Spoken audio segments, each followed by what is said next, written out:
जी अस्सलाम वालेकुम। जी आज लेक्चर है जी हमारा लेक्चर नंबर 32। ये ज़रा पेज ओपन कीजिएगा जी बुक का। ये फॉर गिव एबल लोन्स के नाम से होगा।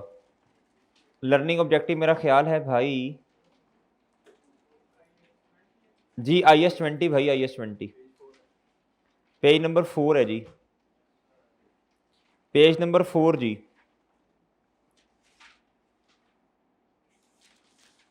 2.5 होगा।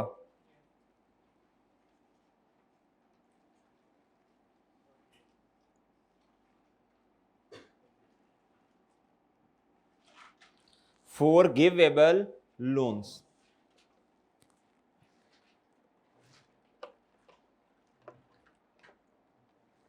अच्छा जी, अब ज़रा तवज्जो से बात सुननी है।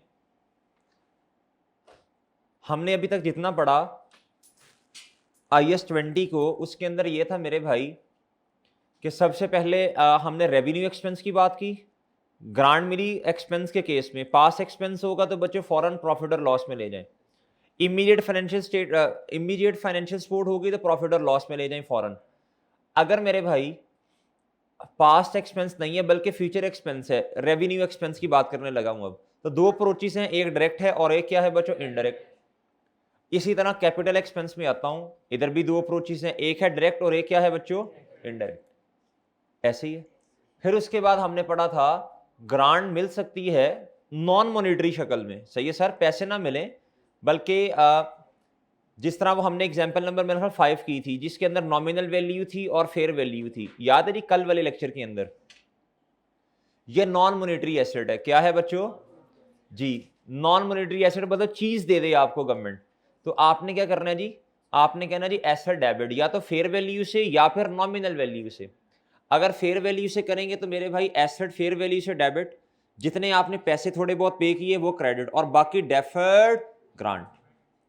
और अगर आपने फेयर वैल्यू वाला ट्रीटमेंट नहीं करना, नॉमिनल वैल्यू वाला करना, तो जितनी थोड़ी बहुत अमाउंट दी होगी कैश उतने से क्रेडिट और एसेट डेबिट।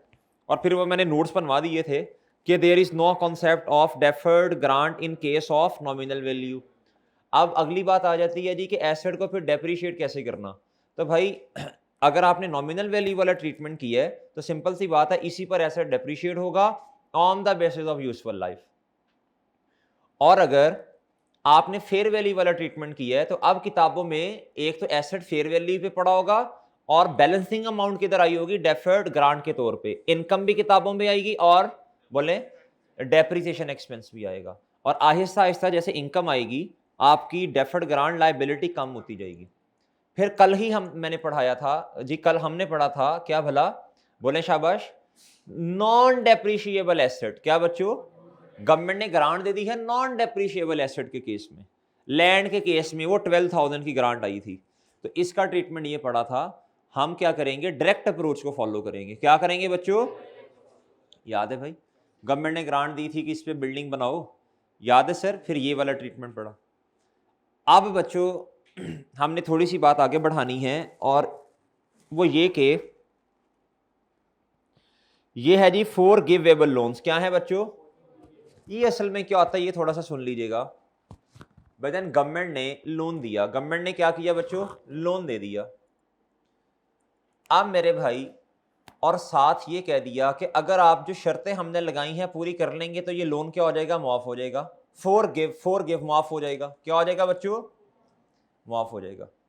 अगर तो बच्चों आज खड़े होके आपको पता है कि हम शर्तें फ्यूचर की पूरी कर लेंगे, तो कहता फिर आप इसको क्या ट्रीट कर लो, गवर्नमेंट ग्रांट। क्या करो बच्चों, ये गवर्नमेंट ग्रांट की तरह का है। किसकी तरह का है बच्चों, अगर सुने जी सुने, अगर 3 साल की शर्तें हैं, कितनी हैं, 3 साल की शर्तें हैं, तो मेरे भाई इससे फिर क्या, अगर आपको रीजनेबल एश्योरेंस है कि शर्तें पूरी हो जाएंगी, तो कहता है ये फिर क्या है, ये गवर्नमेंट ग्रांट है। क्या है बच्चों, ठीक है भाई। और अगर आपको लगता है कि शर्तें पूरी नहीं होंगी, तो कहता है फिर ये गवर्नमेंट ग्रांट नहीं है, फिर ये लोन है। क्या है, अब आपसे मैं एक मासूमाना सवाल पूछ लूं जी, मासूमाना सवाल ये है कि लोन भी लायबिलिटी है और डेफर्ड ग्रांट अगर आज आपने किताबों में रिकॉर्ड की, ये भी लायबिलिटी है। इन सोच के बताना है, सोच के, इन दोनों लायबिलिटीज में फर्क क्या है, सोचें सोचें। जी भाई ने जवाब दिया कि सर लोन जो है उस पर इंटरेस्ट होगा, उस पर क्या होगा, उस पर इंटरेस्ट होगा, हो सकता है इस पे भी इंटरेस्ट हो, ये भी एक बात हो सकती है, इसके अलावा भी बताएं। मैं इंटरेस्ट की बात ही नहीं कर रहा, मैं कह रहा हूं इस लायबिलिटी में जो डेफर्ड ग्रांट है, ये इस लायबिलिटी में, और लोन भी एक लायबिलिटी है, इस लायबिलिटी में क्या फर्क है? शाबाश, वेल डन, बहुत अच्छे। तो जी बिल्कुल सही जवाब अरहम, वेल डन भाई। जवाब ये इन्होंने दिया कि सर जो लोन है ये तो लायबिलिटी है, और ये लायबिलिटी जो है ये कभी भी इनकम के अंदर कन्वर्ट नहीं होती, लेकिन जो डेफर्ड ग्रांट है ये आपने किताबों में रिकॉर्ड कर ली, अगर फ्यूचर की शर्तें हैं तो आहिस्ता आहिस्ता करके इस डेफर्ड ग्रांट को कम करेंगे और इनकम के अंदर कन्वर्ट कर देंगे, ऐसे ही है ना। और अगर एक्सपेंस का सिनेरियो है तो एक्सपेंस को कम कर देंगे ना, रेवेन्यू एक्सपेंस है तो ऐसे ही है बच्चों। यानी ये एक ऐसी लायबिलिटी है कि जिसने इनकम में कन्वर्ट होना है, ये एक्सपेंस को कम करना, अगर रेवेन्यू वाला कॉन्सेप्ट है रेवेन्यू एक्सपेंस का, या सादा बात करूं तो इसने इनकम के अंदर कन्वर्ट हो जाना है, ऐसे ही है बच्चों। तो इस लायबिलिटी में और उस लायबिलिटी में क्या है, फर्क है, क्या है बच्चों? डन। अच्छा अब पढ़ें, अब आए मेरे साथ, ये पढ़ें। कहता forgivable loans are loans which the lender undertakes. Lender कौन होता है बच्चों? जिसने लोन प्रोवाइड दिया हो। कहता अंडरटेक्स टू वेव रीपेमेंट, कहता ये वेव करना होता है, माफ करना, रीपेमेंट, कहता जो पैसे आपको दिए वो माफ हो जाएंगे, ऑफ अंडर सर्टन प्रेस्क्राइब्ड, कहता कुछ कंडीशंस भी आयद होंगी ना साथ, ऐसे थोड़ी है। कहता a forgivable loan from government is treated as, क्या बच्चों ट्रीट करना इसे? कब कब कब कब? when reasonable assurance that the entity will meet the terms of forgiveness of the, फिर इसे क्या ट्रीट कर लेंगे? फिर किताबों के अंदर ग्रांट रिकॉर्ड कर लो, इनकम नहीं रिकॉर्ड करनी, डेफर्ड ग्रांट रिकॉर्ड कर लो, ग्रांट रिकॉर्ड की लेकिन डेफर्ड करके। कहता अंटिल देन, कहता जब तक शर्तें पूरी नहीं हो जाती इसको फिर आप क्या ट्रीट करेंगे? लायबिलिटी, इन अकॉर्डेंस विद, ये FAR 2 के अंदर जाके IFRS 9 आप लोग पढ़ेंगे, ठीक है बच्चों। ये हमारे सिलेबस में नहीं है यार, वो ऐसे ही होता है ना, जब लोन ट्रीट किया तो इंटरेस्ट एक्सपेंस भी आना है ना, सीधी सी बात है। सही है भाई, ये वो बातें कर रहे हो, FAR 2 की बातें उधर पढ़ेंगे जाके। जब तक बस सादा बात, सादा बात, अगर तो शर्तें पूरी नहीं हो रही तो बच्चों ये क्या आ जाएगा? लोन। और अगर शर्तें पूरी हो गई हैं या शर्तें 2-3 साल तक पूरी होंगी, सही है, तो रीजनेबल एश्योरेंस है तो क्या ट्रीट कर लो? ग्रांट, बस सिंपल बात। एग्जाम्पल 7 पे आइएगा जरा, आसान सा कॉन्सेप्ट है। कहता ABC pharmaceutical company received cash from government for research and development project of a children vaccine. अच्छा जी, गवर्नमेंट ने पैसे दिए जी, क्यों दिए, क्यों दिए बताओ भाई? रिसर्च डेवलपमेंट करनी है, किसके बदले में? कहता जी ये चिल्ड्रन के लिए ना कोई वैक्सीन बनानी है। कहता as per terms of the loan, ये कंडीशन अब आयद करने लगी है government, the cash received from government shall be waived, कहता ये माफ हो जाएगा इफ द, शर्त है, entity is able to develop, कितने सालों के अंदर बच्चों?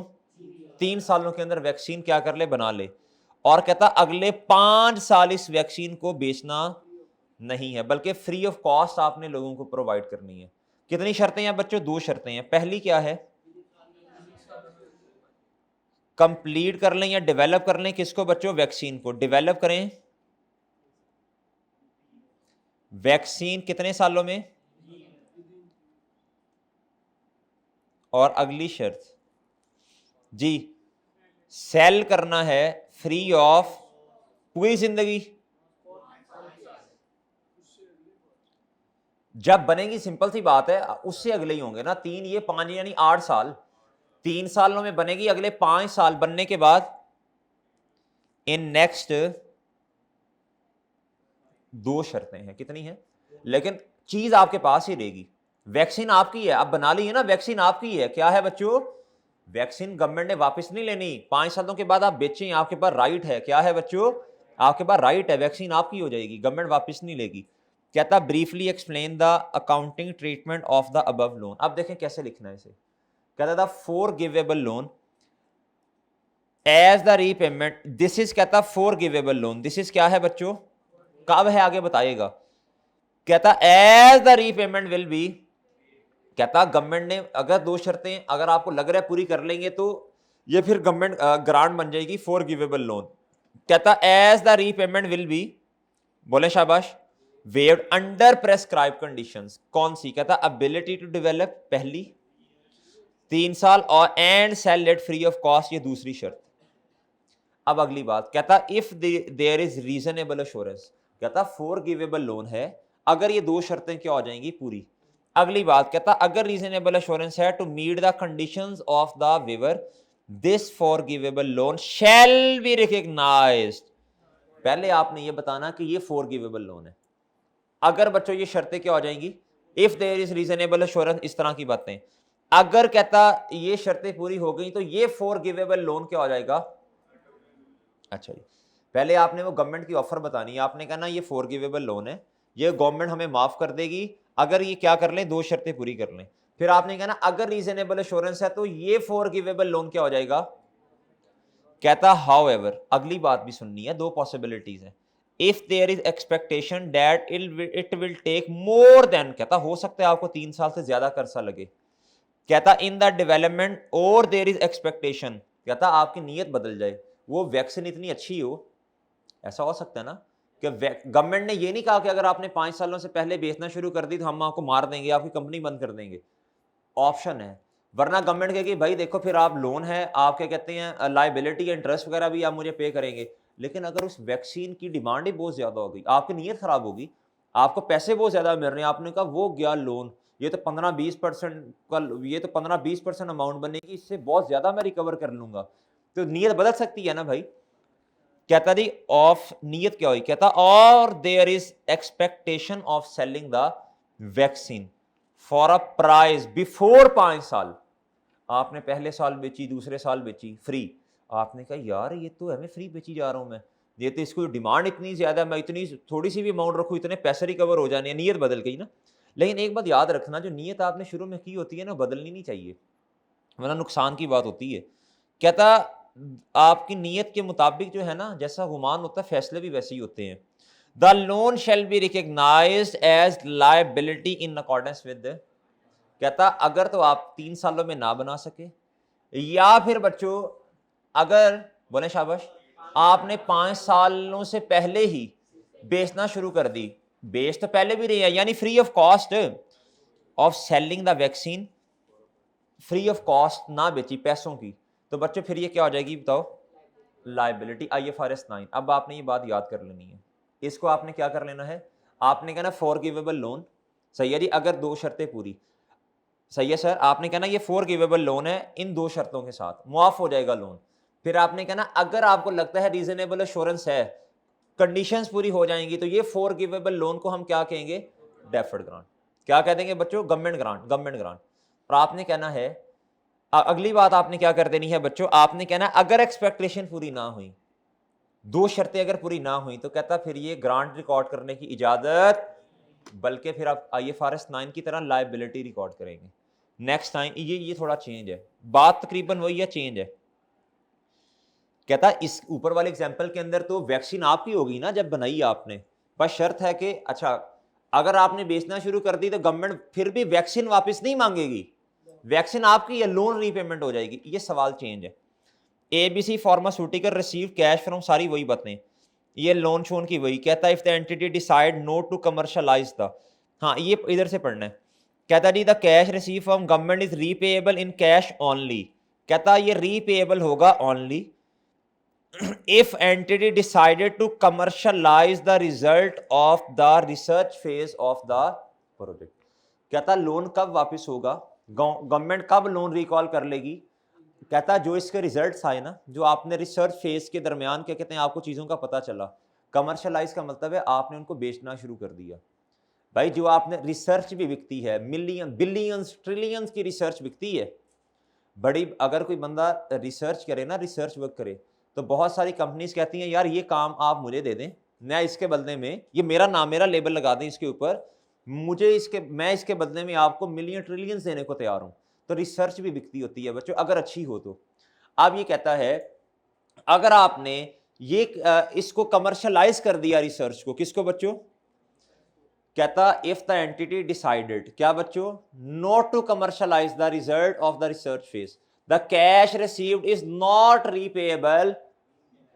कहता अगर आपने कमर्शलाइज ना किया रिजल्ट को तो कहता फिर लोन वापस। कहता बट आगे Majeed, instead the entity must transfer the government the rights to the. अब शर्तें बेचने बूझने की नहीं है।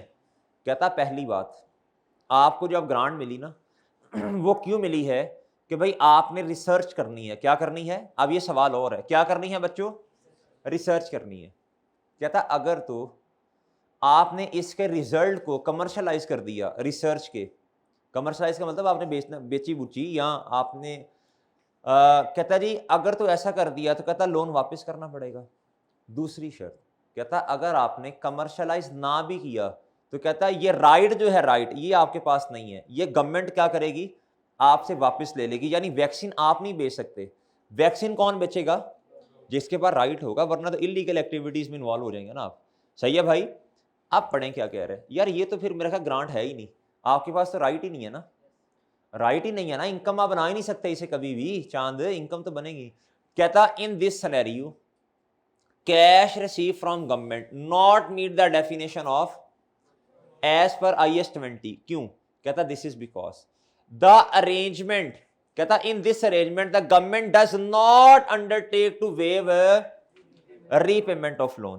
कहता बट क्या, rather to require settlement in cash. क्या बच्चों, असल में ये है पता क्या, अब आपने जो रिसर्च का काम किया है तो सर आपने सर्विसेज दी है ना गवर्नमेंट को, क्या दी है बच्चों, आपने सर्विसेज दी हैं, क्या दी हैं, ऊपर वाले सवाल में डिफरेंट था, आपने उसमें भी काम किया लेकिन बाद में उस काम का फायदा भी आप ले रहे हैं। सही है ना, इसमें आपने सिर्फ क्या किया है, सर्विसेज, तो गवर्नमेंट ने आपको पैसे भी तो देने दूने थे ना। कहता ये सेटलमेंट है, to require settlement in cash और by transfer the rights to the. सही है सर। कहता जो गवर्नमेंट ने आपको पैसे दिए, सही है सर कहता अब ये उसकी क्या है, rather to require settlement in cash. कहता या फिर आप अपनी फी वगैरह चार्ज कर लेंगे। कहता और by transfer the rights to the. कहता या तो आपको पैसे वापस करने पड़ने हैं जो गवर्नमेंट ने आपको दिए, गवर्नमेंट ने कहा होगा ना रिसर्च वर्क करो, आपने कहा सर जी पैसे इतने हैं नहीं, उनका हम देते हैं पैसे आपको, आप काम शुरू करें, क्या करें। कहता अब ये जो पैसे दिए ना ये गवर्नमेंट ग्रांट नहीं है। कहता या तो आपको इन पैसों को वापस करना पड़ेगा, या फिर अगर पैसे वापस ना करें तो कहता फिर आपको क्या करना पड़ेगा, ये जो रिजल्ट है, ये जो राइट्स हैं रिसर्च के, ये सारे के सारे किसको देने पड़ेंगे, आप बेच ही नहीं सकते। कहता the cash received from government shall be recognized as with IFRS 9। बात समझे हैं, सही है सर। कहता इसमें आपका ताल्लुक सिर्फ इतना है कि आप एक सर्विस प्रोवाइड कर रहे हैं, क्या कर रहे हैं बच्चों, इसके अंदर बच्चों सारा कुछ आप कर रहे हैं, सर्विस भी आप प्रोवाइड कर रहे हैं, बस कंडीशन है कि 5 साल तक आपने बेचनी नहीं है। कहता उसके बाद आपके पास राइट है, वैक्सीन भी आपकी है, सब कुछ है। कहता ये गवर्नमेंट ने आपको बेनिफिट दिया एक तरह का, क्या दिया बच्चों, इसके अंदर कहता बस आप सर्विस प्रोवाइडर हैं, क्या है बच्चों, बस आपने रिसर्च का काम किया, बाकी राइट्स किसको दे देने हैं आपने, चाहे आप कमर्शलाइज करें या ना करें, राइट्स किसके हैं बच्चों। बात समझे, तो ये है फोर गिवेबल लोन, और ये है जी फोर गिवेबल लोन का कॉन्सेप्ट। इसमें डेफर्ड ग्रांट बन, इसमें ग्रांट बन गया, और इसमें क्या बना बच्चों, लायबिलिटी IFRS 9। बस इसको पढ़ लीजिएगा, बस ये दो एग्जांपल्स इनफ होंगी, बस इंपॉर्टेंट है। बस किस लिए इंपॉर्टेंट है, किसी सिनेरियो के अंदर 2-3 नंबर का आ सकता है फोर गिवेबल लोन, ठीक है भाई। अच्छा अब मेरी बात सुने, अगर किसी सिनेरियो के अंदर आ गया, आपने हमेशा यही जम्पशन लेनी है, अगर कंप्लीट बातें ना की हों कि बच्चों ये फोर गिवेबल लोन को ग्रांट बनाना है या IFRS 9 यानी लायबिलिटी की तरह ट्रीट करना है, तो फिर बताएं अगर बातें पूरी नहीं की तो फिर क्या दमशन है कि आप शर्तें पूरी कर लेंगे। पूरी IS 20 के अंदर यही दमशन है कि हम कंडीशंस जब तक वो खुद ना बताए, जब तक, ठीक है बच्चों, ये पूरे IS 20 के अंदर यही है। अच्छा जी, अब बच्चों एक बहुत इंपॉर्टेंट कॉन्सेप्ट लिख लें, वेरी वेरी इंपॉर्टेंट, और इस दफा आने के बहुत ज्यादा चांसेस भी हैं।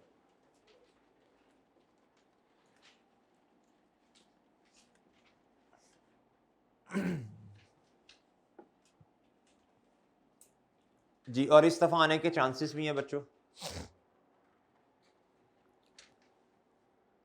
अब तक जो हमने पढ़ा ना, गवर्नमेंट ने ग्रांट दे दी जी, सही है सर, टिटो पार्टीज लगी हुई हैं, आपके ख्याल आपके दिल में ये आता होगा अगर हम कंडीशंस पूरी ना करें तो फिर क्या होगा भाई, फिर गवर्नमेंट ने ग्रांट वापस ले लेनी है। क्या करनी है बच्चों? देखें, आपको डेप्रिशिएबल एसेट के बदले में ग्रांट मिली, आप शर्तें पूरी ना कर सके, सही है, गवर्नमेंट ने कहा था 5 साल आपने इस बिल्डिंग में लोगों को रखना है जी, आप नहीं रख सके, इंप्लॉयमेंट अपॉर्चुनिटीज नहीं दे सके। गवर्नमेंट ने कहा जी आपने इस प्लांट से ना 10,000 यूनिट्स हर साल बनाया करने हैं, उसके बदले में ग्रांट मिली, डेप्रिशिएबल एसेट है, आप नहीं 10,000 यूनिट्स बना सके, 8 बनाए 9 बनाए, तो रीपे हो जाएगी। गवर्नमेंट ने कहा जी आपने फ्यूचर में लोगों को रेवेन्यू एक्सपेंस है, आपने इन्वायरमेंटल एक्सपेंस इतना करना है हर साल, सही है जी, कंट्रीब्यूट करना है इकोनॉमी में, आप नहीं कर सके। गवर्नमेंट ने कहा इतने लोगों को आपने सैलरीज देनी है, इतनी इतनी लाजमी देनी है, आप नहीं दे सके।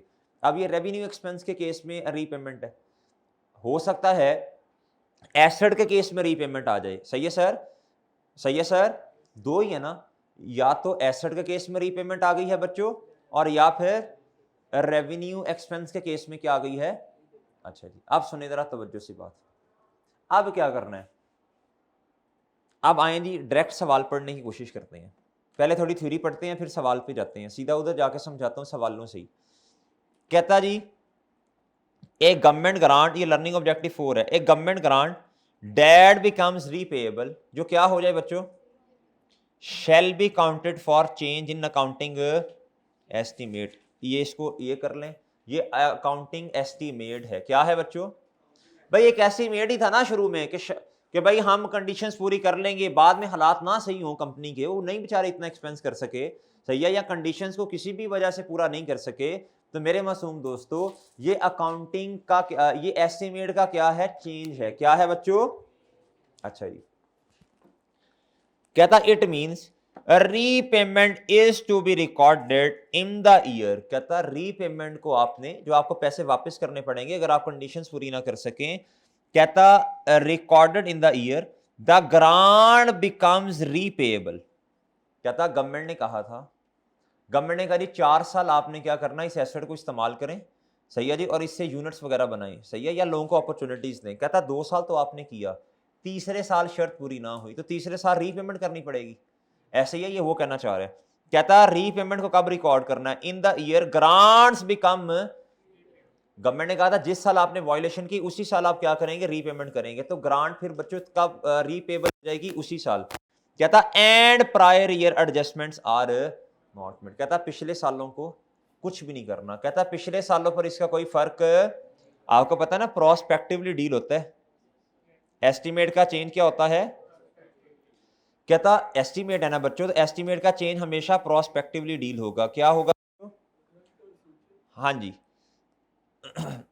प्रोस्पेक्टिवली जी, अच्छा जी, वो ठीक है,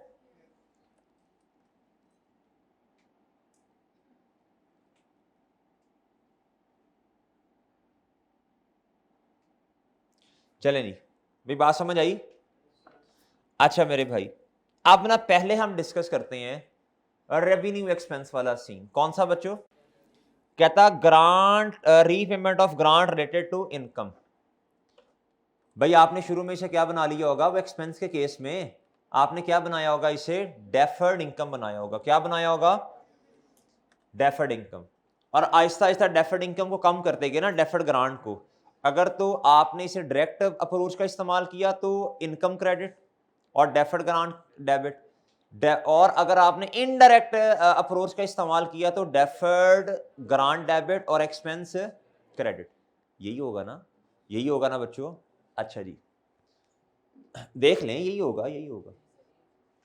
कहता जी अब आपने रीपेमेंट करनी है, क्या करना है, जब आप रीपेमेंट करेंगे जिस साल के अंदर आके कंडीशंस वायलेट हुई, जितने की रीपेमेंट है, जितने की हो सकता है गवर्नमेंट आपसे कहे कि सारे पैसे मुझे वापस कर दो इन फुल, क्या बच्चों, ग्रांट सारी की सारी आपको क्या करनी पड़ी बच्चों, रीपेएबल सारी 100%, तो बैंक या कैश क्या हो जाएगा, जितनी अमाउंट की रीपेमेंट है क्रेडिट हो जाएगा। अब मेरे भाई देखें, बहुत तवज्जो से बात सुननी है आपने, अब आपने फॉर एग्जांपल आपके पास पहला साल था और दूसरा साल, 4 सालों की कंडीशंस आपने क्या करनी थी, पूरी करनी थी, कितनी सालों की, या 5 कर लें, 5 कर लें, कितने सालों की बच्चों, 1 साल का एंड हुआ, दूसरे का एंड, तीसरे का, चौथे का, और भाई 5वें साल का एंड हो गया। आपको ग्रांट मिली फॉर एग्जांपल 15 लाख रुपए की। कितने की? 15 लाख की। और इधर खड़े होके आपका ख्याल था कि आप सारी कंडीशंस क्या कर लेंगे?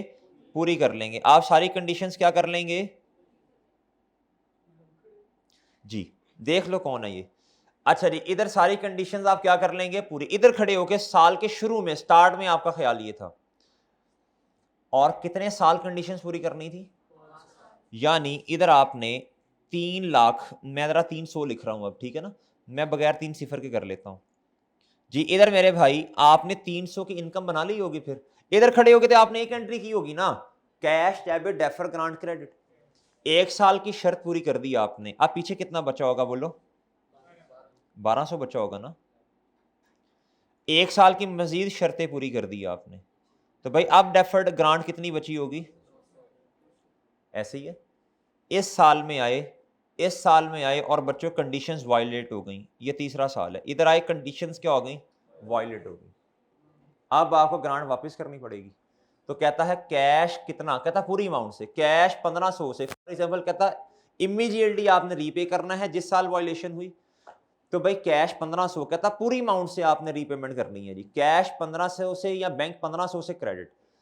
अब मेरी बात सुने, अब डेफर्ड इनकम किताबों में कितनी पड़ी हुई है, तो वो कितने से कम कर देंगे?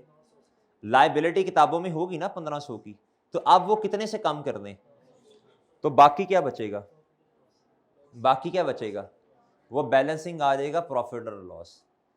हमारे वाले साल में अब आपने 2001 को 2002 को जाके छेड़ना नहीं है कि आप कहेंगे सर जी हमने तो असल में 300 रुपए की इनकम रिकॉर्ड की थी 2001 में, उसको जाके कम करें। कहता वो स्टेटमेंट्स को ना छेड़ो, पुराने सालों में ना जाओ, प्रोस्पेक्टिवली डील करो। क्या करो? ये होता है प्रोस्पेक्टिवली। कहता 2002 में भी आपने इनकम रिकॉर्ड की होगी, लायबिलिटी कम की होगी, इनकम रिकॉर्ड की होगी, या एक्सपेंस कम किया होगा, ये किया होगा ना। अच्छा, कहता आपने 300 रुपए का फायदा 2001 में ले लिया और 300 का फायदा किधर ले लिया बच्चों? तो इधर यही एंट्री की होगी ना चांद आपने। 2001 में क्या एंट्री की होगी आपने बोलो? डेफर्ड इनकम 300 से डेबिट, और भाई ग्रांट इनकम ऐसे ही है, इधर भी आपने सेम एंट्री की होगी, इधर भी यही एंट्री की होगी। यानी अब पीछे जो ग्रांट इनकम बची वो कितने की है? 900 रुपए की। कितने की बच्चों? 900 की। ऐसे ही है, ऐसे ही है। डन मेरे भाई। अच्छा बाकी बताओ, प्रॉफिट और लॉस फिर बैलेंसिंग आ जाएगा कितने का? 600 रुपए का प्रॉफिट और लॉस बैलेंसिंग। क्यों? खुद सोचो, खुद सोचो कितना फायदा ले लिया आपने? 600 का। ठीक है जी। अब सुने मेरी बात, अब इधर भी डेफर्ड इनकम वाला कॉन्सेप्ट है, और कैपिटल एक्सपेंस के अंदर भी एक डायरेक्ट अप्रोच ऐसी है जिसके अंदर डेफर्ड इनकम वाला कॉन्सेप्ट है ना। इन तीनों के लिए सेम ट्रीटमेंट है। क्या है बच्चों? इन तीनों के लिए सेम ट्रीटमेंट है। हाँ, कैपिटल एक्सपेंस जिसके अंदर डेफर्ड ग्रांट होगी नहीं, अब उधर तो बच्चों डेफर्ड ग्रांट है ही नहीं कैपिटल एक्सपेंस के केस में, उधर फिर ट्रीटमेंट डिफरेंट होगा। चलें अब हेडिंग दें। हाँ जी, रजिस्टर पर हेडिंग दे, नोट्स बनवाता हूँ।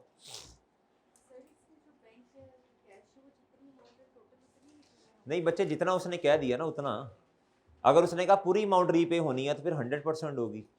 अभी हम पहले डिस्कस करते हैं फुल अमाउंट वाले सिनेरियोस, फिर पार्शियल वाले भी कर लेंगे जी। अब हेडिंग दें बच्चों, लिखें जी repayment of government grant. Abdullah यार ये साकिब तुझे भी खराब कर रहा है यार, क्या उसे बातों में लगा रहे हैं मेरे जी। रीपेमेंट ऑफ गवर्नमेंट ग्रांट की हेडिंग दें। ये दोस्त है आपका साकिब? दोस्त है? अल्लाह, कितने बच्चों का मुस्तकबिल बर्बाद किया तुमने यार। रीपेमेंट ऑफ गवर्नमेंट ग्रांट की हेडिंग दें।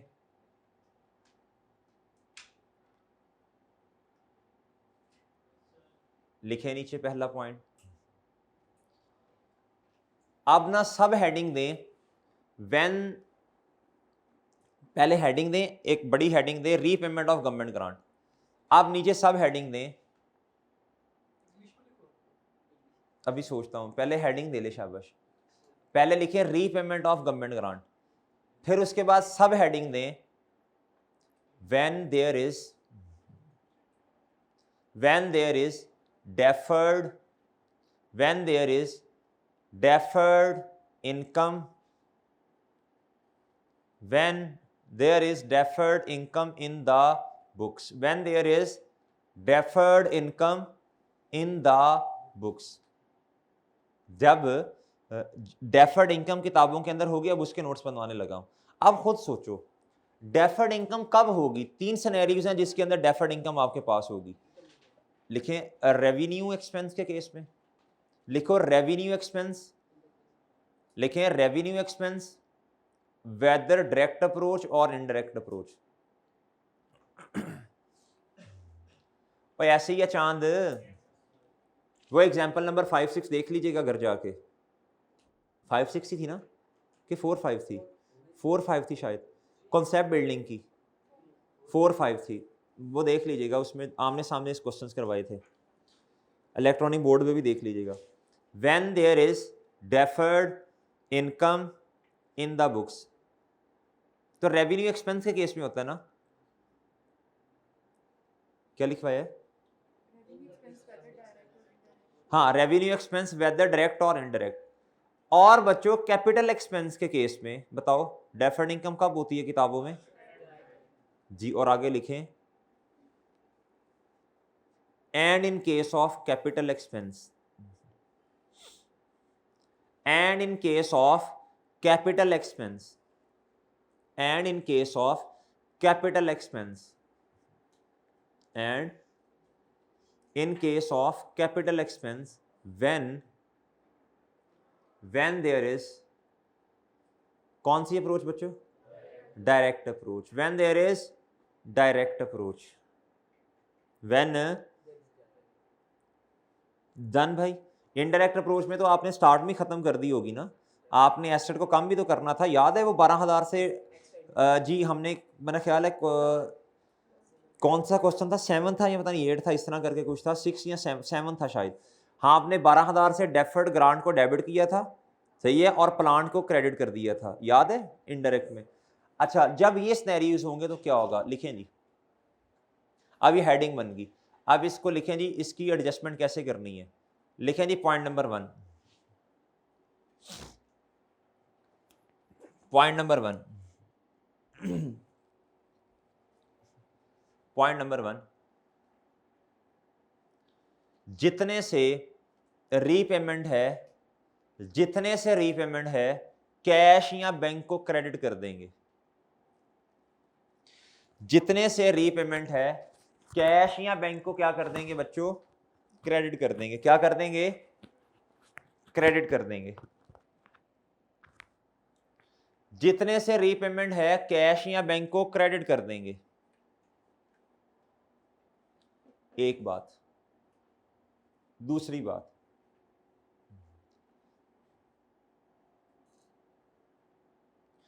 बात, लिखें किताबों में डेफर्ड इनकम है, किताबों में डेफर्ड इनकम है, किताबों में डेफर्ड इनकम है। सो जितने परसेंट रीपेमेंट है, ये लिखना है जितने परसेंट। सो जितने परसेंट रीपेमेंट है, सो जितने परसेंट रीपेमेंट है उसे उतना क्रेडिट कर देंगे, उसे उतना बोलो डेबिट कर देंगे, उसे उतना डेबिट कर देंगे।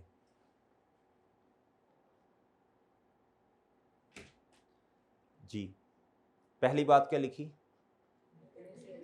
रीपेमेंट जितने से कैश या बैंक क्या हो गया बच्चों? क्रेडिट। फिर दूसरी बात लिखी है, इसके आगे लिखे, इसके आगे लिखे ना, किताबों में डेफर्ड इनकम है, सो जितने परसेंट, भाई जरूरी तो नहीं है ना 100% रीपेमेंट हो, तो अगर तो 100% है तो बस सीधा सीधा, और अगर नहीं है तो फिर जितने परसेंट रीपेमेंट है बिल्कुल उसी हिसाब से डेफर्ड इनकम को डेबिट। और आगे लिखें अगर कुछ बच गया, और अगर कुछ बच गया तो बैलेंसिंग प्रॉफिट और लॉस में ले जाएंगे, और अगर कुछ बच गया तो बैलेंसिंग प्रॉफिट और लॉस में ले जाएंगे, और अगर कुछ बच गया तो बैलेंसिंग प्रॉफिट और लॉस में ले जाएंगे। डन। अगर कुछ बच गया तो लॉस में ले जाएंगे। अगली बात लिखें, अगली बात लिखें, अगर तो, ये दूसरी बात है, ये नेक्स्ट है, अगर तो सारी डेफर्ड इनकम, अगर तो सारी डेफर्ड इनकम,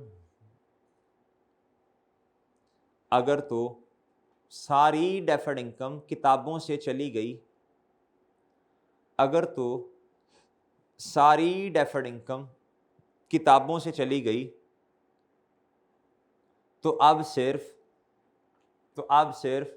किताबों में एक्सपेंस नजर आएगा, तो अब सिर्फ किताबों में एक्सपेंस नजर आएगा, तो अब सिर्फ किताबों में एक्सपेंस नजर आएगा। एक्सपेंस सस्पेंस नहीं हो भाई, वो सही लिख रहा है ड्रामे ना कर। तो अब सिर्फ किताबों में एक्सपेंस नजर आएगा, तो अब सिर्फ किताबों में एक्सपेंस नजर आएगा। भाई बात समझ आई? और अगर कुछ अभी भी डेफर्ड ग्रांट किताबों में पड़ी हुई, तो खुद बताओ क्या होगा? वो डेप्रिसिएशन, वो जिस तरह एक्सपेंस किताबों में रिकॉर्ड हो रहा है उसी तरह रिकॉर्ड होती रहेगी। आगे लिख लें, अभी सवाल करते हैं तो समझ आएगी। लिखें आगे भी, तो नोट्स बना रहे हैं ना? नहीं, इसी के आगे। और अगर कुछ डेफर्ड ग्रांट अभी भी किताबों में पड़ी हुई है, और अगर कोई डेफर्ड ग्रांट अभी भी किताबों में पड़ी हुई है, और अगर कोई डेफर्ड ग्रांट अभी भी किताबों में पड़ी हुई है, और अगर कोई डेफर्ड ग्रांट अभी भी किताबों में पड़ी हुई है, तो सेम एक्सपेंस की बेसिस पर,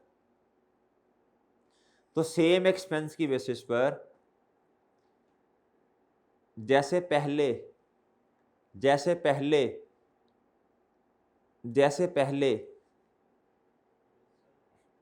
उसे इनकम में लेके जा रहे थे, जैसे पहले उसे इनकम में लेके जा रहे थे,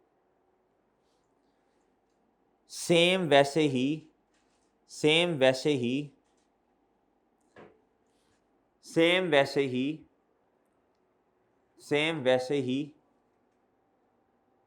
इनकम में ले जाएंगे। ठीक है भाई? पहले भी भाई इनकम में लेके जा रहे थे ना, डेफर्ड इनकम डेबिट कर रहे थे और ग्रांट इनकम क्रेडिट कर रहे थे। तो अब जो बच गया थोड़ा बहुत, पहले तो 100% था ना, सारों को लेके जा रहे थे, अब थोड़ी सी अमाउंट को लेके जा रहे होगे सेम एक्सपेंस की बेसिस पर। ठीक है जी? आप अब सवाल पे आ जाए। अभी मैंने आपको वो नहीं लिखवाया, अभी मैंने कैपिटल एक्सपेंस के अंदर इनडायरेक्ट अप्रोच उसके बारे में नोट्स नहीं बनवाए, अभी मैंने 3 के बारे में बनवाए हैं। अब आप आए जी, क्वेश्चन पढ़े जरा। ये क्वेश्चन नंबर 12 पढ़ना है आपने। कौन सा क्वेश्चन पढ़ना है? 12, सॉरी एग्जाम्पल नंबर 12। ये पेज नंबर कौन सा है जी? 8 होगा जी। पढ़े जी। कहता on January 2021 JL received a cash grant of कितना बच्चों? 1.5 मिलियन। कितना जी? 1.5 मिलियन की क्या मिली जी इन्हें? ग्रांट।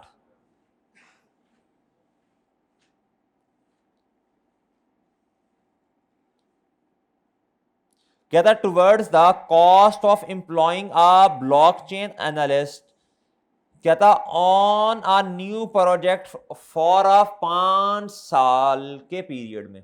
कहता जी इन्होंने कोई एक्सपीरियंस, कोई टेक्निकल बंदा रखना था, कितने सालों के लिए? अच्छा, उसकी सैलरी भी होगी। कहता जी ग्रांट कितने की मिली? 1.5 की, 15 लाख की। कहता था grant is repayable in full if the project is not completed. कहता किसी प्रोजेक्ट के बदले में इन्होंने कोई टेक्निकल बंदा हायर करना था। कहता जी the analyst was employed and the project commence from 1 January 2021। कहता इन्होंने वो बंदा रख लिया और प्रोजेक्ट कब स्टार्ट हो गया? 1 जनवरी 2021 पे। भाई ये बात समझें आप? और ये 5 सालों के लिए हायर करना है। कहता ऑन 20 जनवरी 2023। कब बच्चों? 21 गुजरा, 22 गुजरा, तीसरे साल में। कहता था project was cancelled and the grant had to be repaid in full, और ग्रांट कहता कितनी आपने वापस करनी है अब, सारी, जिस साल में वायलेशन है, जिस साल में क्या है बच्चों। अब कहता है जी जनरल एंट्रीज पास करें फ्रॉम 1 जनवरी से लेकर till the date of repayment, till the date of repayment. हम इसमें यही असम्पशन लेते हैं कि जिस साल में आपने वायलेशन कर दी उस साल की फिर अभी इनकम नहीं आप बना रहे, ठीक है ना, उस साल में सारी रीपेमेंट है। अच्छा अब आप इस तरह करें, अब आप वही फॉर्मेट बना लें, डेट, डिस्क्रिप्शन और जी डेबिट और भाई क्रेडिट। जी 1 जनवरी 2021 पे आए, 21 ही है ना, हाँ जी 21 में आए। भाई बताएं सबसे पहली एंट्री क्या की होगी आपने, कैश डेबिट, कितने से, मैं 3 सिफर के बगैर कर रहा हूं भाई, ठीक है, रुपीज इन,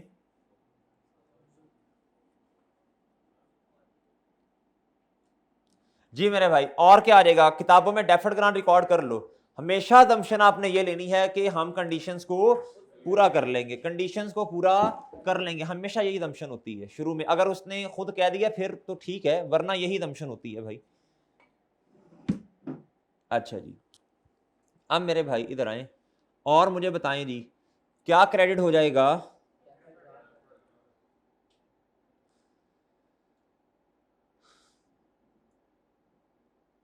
डन और डन। नेक्स्ट बताएं, नेक्स्ट बताएं, बोले भाई। अच्छा आपने एक चीज नोट की है, उसने ये नहीं बताया कि आपने क्या ट्रीट किया हुआ है रेवेन्यू एक्सपेंस को, इनकम या एक्सपेंस। उसे पता है यार जो भी ट्रीट कर लें फर्क तो कोई नहीं आना रीपेमेंट का, बात तो उधर की उधर ही है क्योंकि एंट्री तो वही होनी है ना।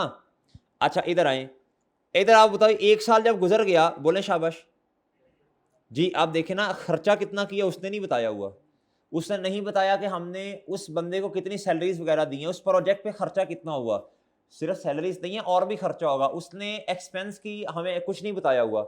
बताया होता तो मैं क्या करता, एक्सपेंस डेबिट कैश क्रेडिट, नहीं बताया। अब बस इसको उसका उसका ना रुझान ही नहीं है इस तरफ, वो आपसे ये पूछना ही नहीं चाह रहा, वो सिर्फ रीपेमेंट के बारे में पूछना चाह रहा है स्पेसिफिकली। और उसे पता है पहले बच्चे सारा सीख के आए हुए हैं, सही है। अब आप इधर आए, इधर क्या करेंगे आप, डेफर्ड डेबिट और बच्चों ग्रांट। अब मुझे बताएं बच्चों कैसे, 1500 डिवाइडेड बाय, बोलें 5 साल था ना, 5 साल के लिए रखना, 5 साल में प्रोजेक्ट कंप्लीट, जी कितना 300, और बच्चों यानी अब आपके पास ग्रांट कितनी रह गई होगी किताबों में, 1200 रुपए की, 1200 चांद अभी तो। अच्छा जी अब मेरे भाई इधर आए, 31 दिसंबर, अब क्या हुआ होगा जी बताएं शाबाश जी, डेफर्ड ग्रांट,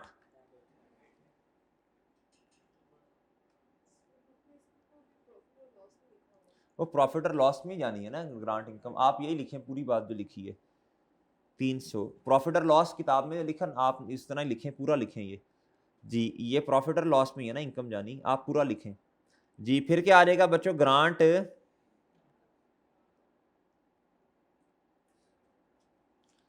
ऐसे ही है जी, ऐसे ही है।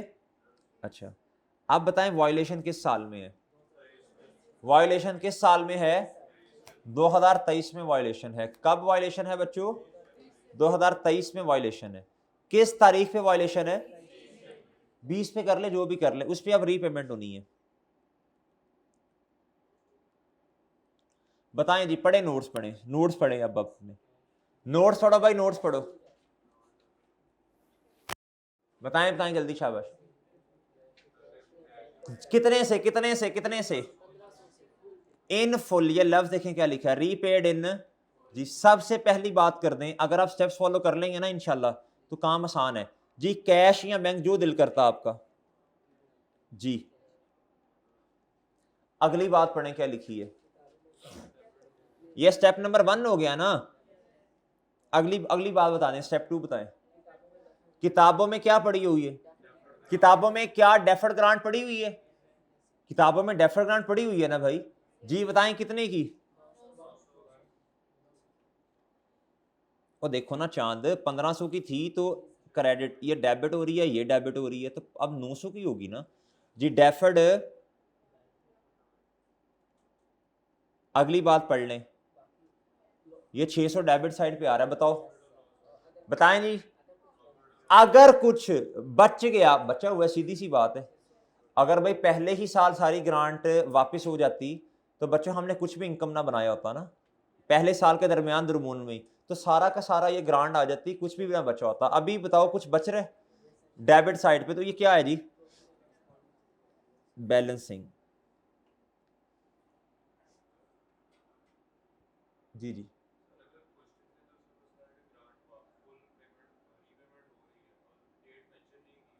हाँ जी, फिर आपने साल को देखना है ना।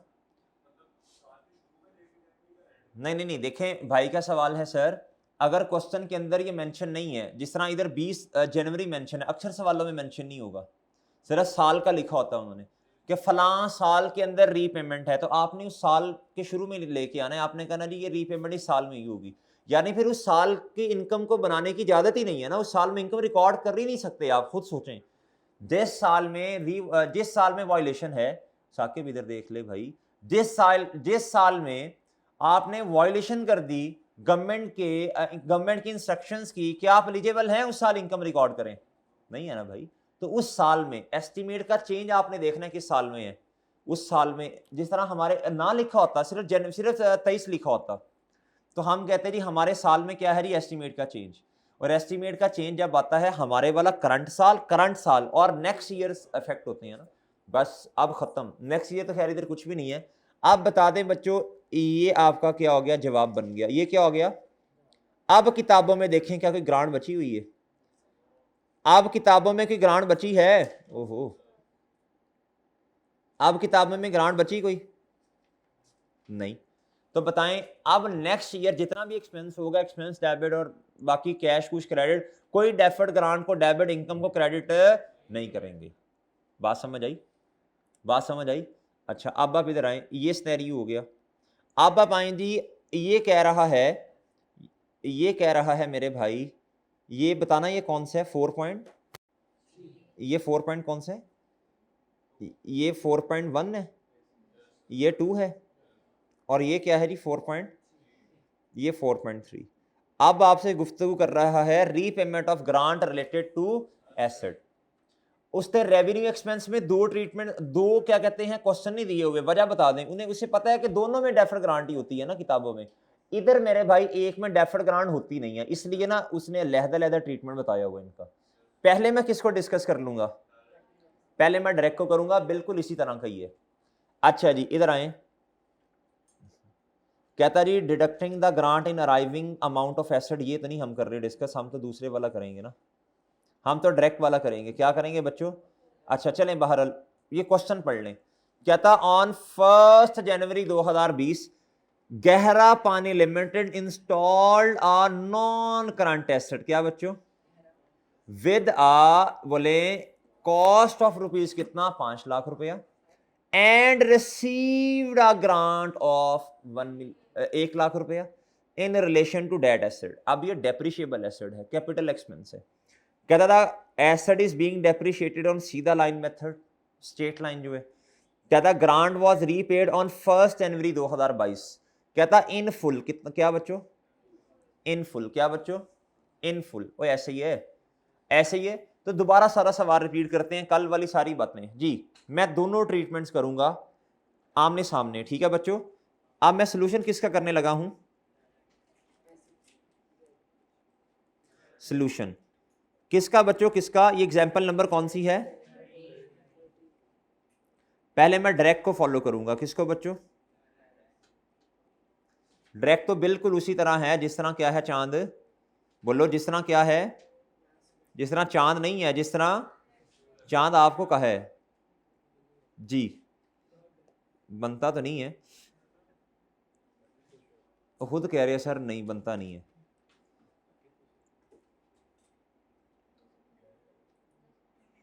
अच्छा चलें, आए बच्चों इधर आए, बताएं सबसे पहले क्या जी, फॉर्मेट बना लें, डेट, डिस्क्रिप्शन, और दोस्त डेबिट और क्रेडिट, ऐसे ही है सर जी? वही ऐसे ही है चांद?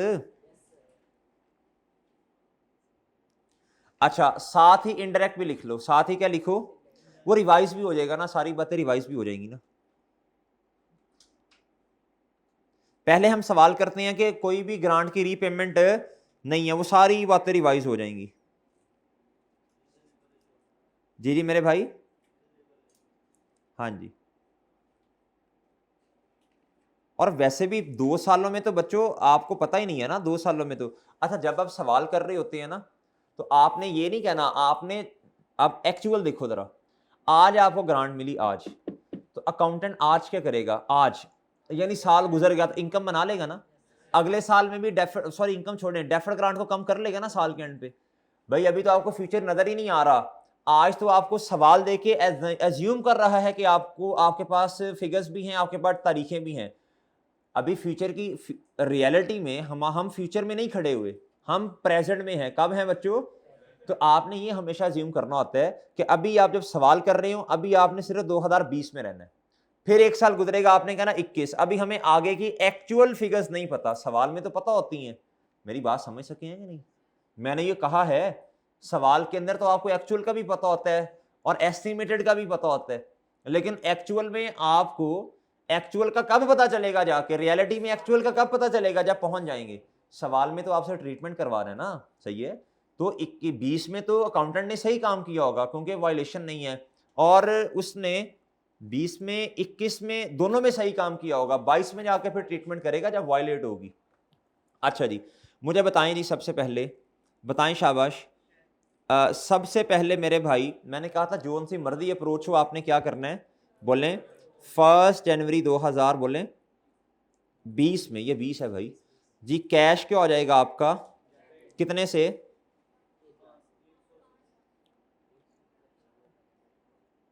शाबाश, 1 लाख से। और बच्चों डेफर्ड बोलो,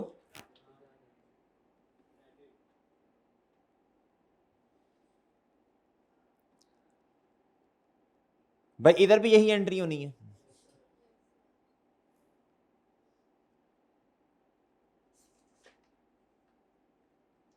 और सही है। और भाई बताएं,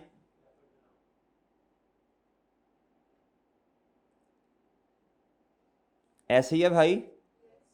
अच्छा जी, जी नेक्स्ट बताएं जी।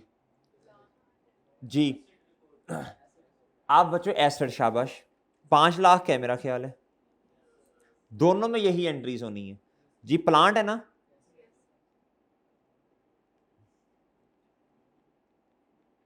और कैश क्या हो गया भाई?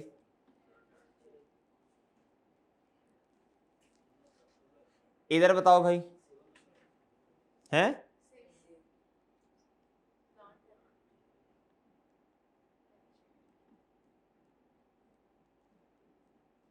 और कैश क्या हो गया बच्चों?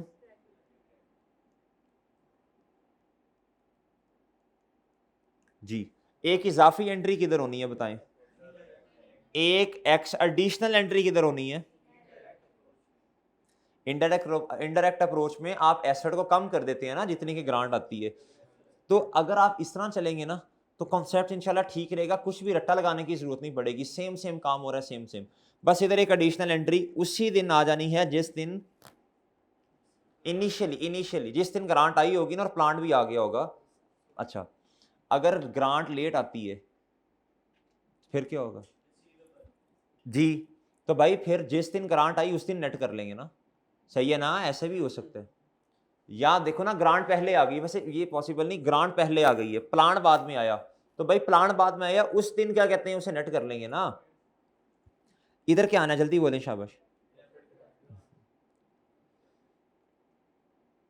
कितने से? इधर क्या होगा बताएं, कितने से? डन जी। अच्छा, अब क्या करना है बताओ? वैसे तो सिंपल सवाल है, ज़रूरत नहीं है, लेकिन मैं बिल्कुल वही फॉर्मेट से चलूंगा। वर्किंग 1, वर्किंग पिछले सवाल में क्यों नहीं की, उसमें 2 नहीं थे ना, उस इसमें भी ज़रूरत तो नहीं है, लेकिन मैं वैसे आपके लिए आपको आपको याद नहीं चीज़ें। एक्सपेंस आ जाएगा इधर बच्चों, इधर क्या आ जाएगा, इधर क्या आ जाएगा जी,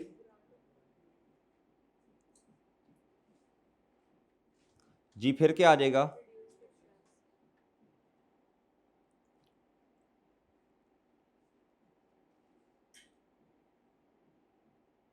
इधर खैर डेप्रीसिएशन एक्सपेंस आता है ना इधर, और इधर साल आ जाते हैं, ऐसे ही है। इधर ईयर्स आ जाएंगे बच्चों, क्या आ जाएंगे,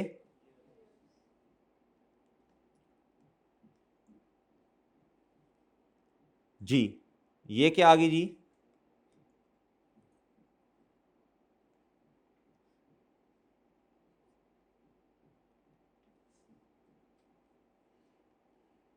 वर्किंग वन। अभी देखो 2 साल की शर्तें पूरी हुई, तीसरे में वायलेशन है, तो हम 2 साल तक का ही काम करेंगे क्योंकि हमारे पास एक्चुअल डेटा भी है ना। 2020 आ जाएगा, और क्या आएगा मेरे भाई, जी पहले डेप्रीसिएशन एक्सपेंस की कैलकुलेशन करवा दीजिए। जी बोलें शाबाश,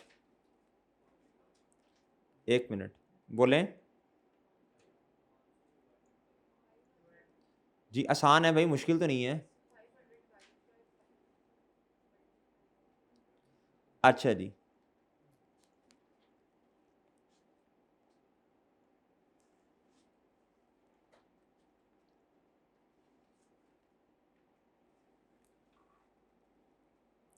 जी बताएं जी जल्दी शाबाश। जी 500 डिवाइडेड बाय, मैं बगैर, अच्छा मैं लगा रहा हूँ सिफर, ठीक है। जी बताएं डिवाइडेड बाय 5 कितना आ जाएगा। तो वो 1000 के साथ नहीं कर रहा ना मैं, इधर खैर आप वो कर दीजिएगा, इधर 3 सिफर लगा दें आप साथ, इधर लगा दीजिएगा, मैं इसके बगैर ही कर रहा हूँ, ठीक है, वो जगह थोड़ी है। अच्छा इधर कितना आ जाएगा बोलें, ऐसे ही है ना मेरे भाई, ओए ऐसे ही है ना, ऐसे ही है बच्चों। अच्छा ग्रांट इनकम कितनी आनी है, टोटल ग्रांट कितनी है, जी जी 1 लाख डिवाइडेड बाय, तो 1 साल की कितनी बनेगी, इधर देखें। अभी तो खैर इधर 2 लाख है ना, आप टोटल भी डेप्रिसिएशन कर लें, एक एक एक एक एक एक, भाई बात समझे हैं। तो इधर आएंगे जब आप इसको जब करेंगे तो सिंपल सी बात है, ना भी कुछ लिखें तो इधर आपको पता है 20,000 ही आना है। इधर कितना आना है, स्ट्रेट लाइन है ना, लेकिन हम वो अपना जो तरीका हमने सीखा हुआ है, 1 lakh divided by 5 lakh total है ना, कितना है टोटल, इतना होना है ना इसने, मल्टीप्लाई बाय बोलो, मल्टीप्लाई बाय ग्रांट कितने की है, वो मैं 3 सिफर के बगैर कर रहा हूं, तो कितना आ जाएगा, 20 ही आएगा ना, 20,000 ही आएगा इधर। और इधर भी कितना आएगा, आपने ऐसा नहीं करना तो सिंपल कर लें बस। अच्छा जी, ये दोनों डायरेक्ट के लिए रेलिवेंट हैं, किसके लिए हैं, और ये किसके लिए है, अच्छा ये है ए, ये क्या है बच्चों, सी कैसे आता है, इधर भी 80,000। भाई मैंने 5 क्यों लिखा इधर डिवाइड, मैंने वेट निकाला ना, 1 साल का एक्सपेंस 1 लाख है, 5 सालों का टोटल 5 हो जाएगा ना, मैंने वेट निकाला, आप ना करें, आप सीधा सीधा 1 लाख को डिवाइड 5 से कर दें बेशक, मैं तो तरतीब चेंज नहीं कर रहा अपनी। अच्छा जी, आप बताएं बच्चों, जब आप 31 दिसंबर 20 के एंड पे आए, इधर डेप्रीसिएशन एक्सपेंस कितना होगा, और एक्यूमुलेटेड डेप्रीसिएशन,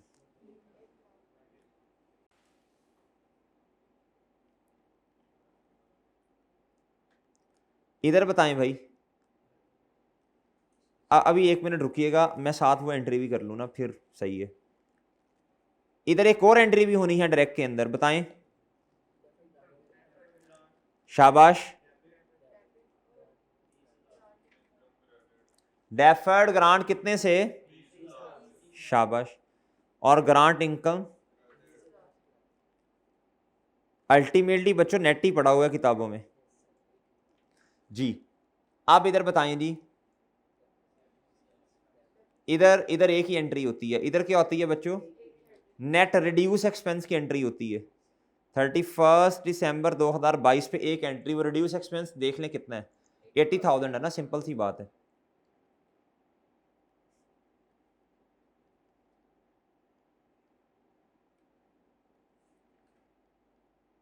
और एक्यूमुलेटेड डेप्रिसिएशन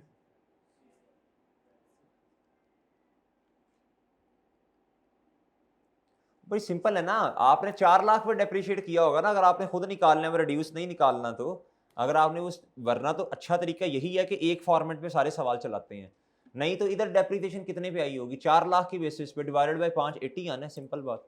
वरना मैं यही मशवरा देता होता हूँ, इस पे चलें, एक ही फॉर्मेट बना है, सारे सवाल इसी पे होंगे। अच्छा जी, एम हर चीज़ को चेंज नहीं करते, फॉर्मेट्स बार बार नहीं चेंज करते होते जी। फिर आए जी आगे, फिर आगे आए जी 31 दिसंबर 2021 पे, फिर सेम बच्चों, डेप्रीसिएशन डिटो कॉपी जो ऊपर है वही नीचे, 1 लाख। और मेरे भाई क्यूमुलेटेड डेप्रीसिएशन बोलो, 1 लाख से, और बताएं जी, 31 दिसंबर 21 पर बोलें डेफर्ड जी कितना, और भाई ग्रांट इनकम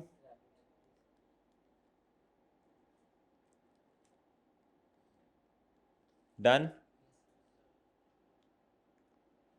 अच्छा जी, इधर बताएं, इधर क्या होगा, एक ही एंट्री जी, बिल्कुल सेम जी। नेक्स्ट नेक्स्ट,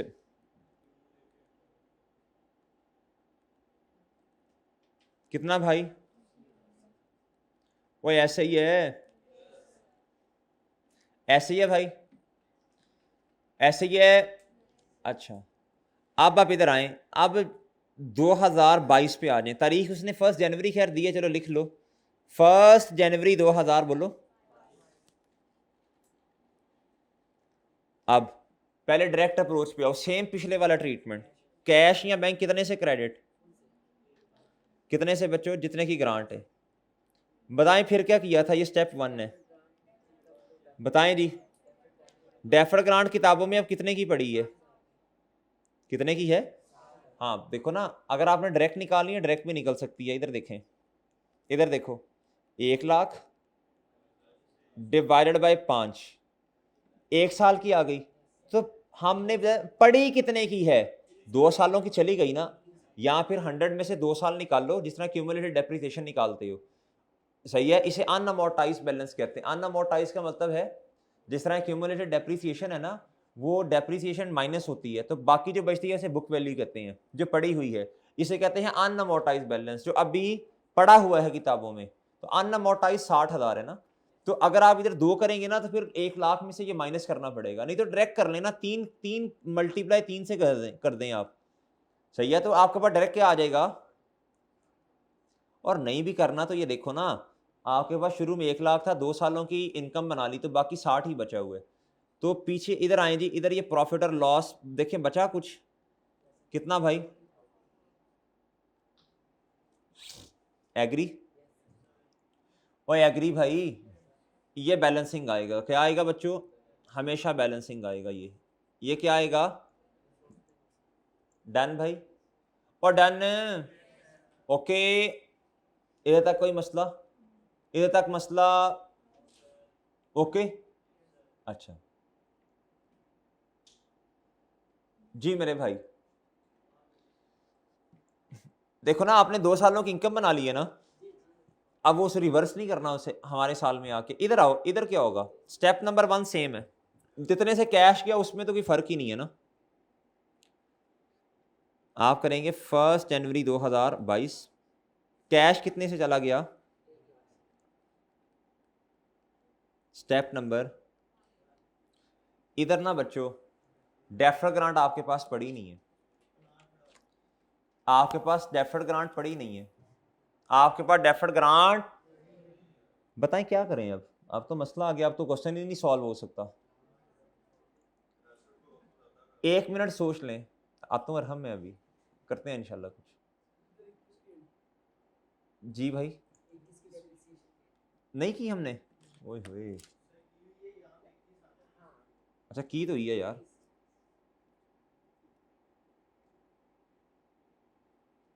जी बताएं जरा, सोच लें, आधा मिनट है आपके पास, सोच लें जरा जी, सोच लें सोच लें।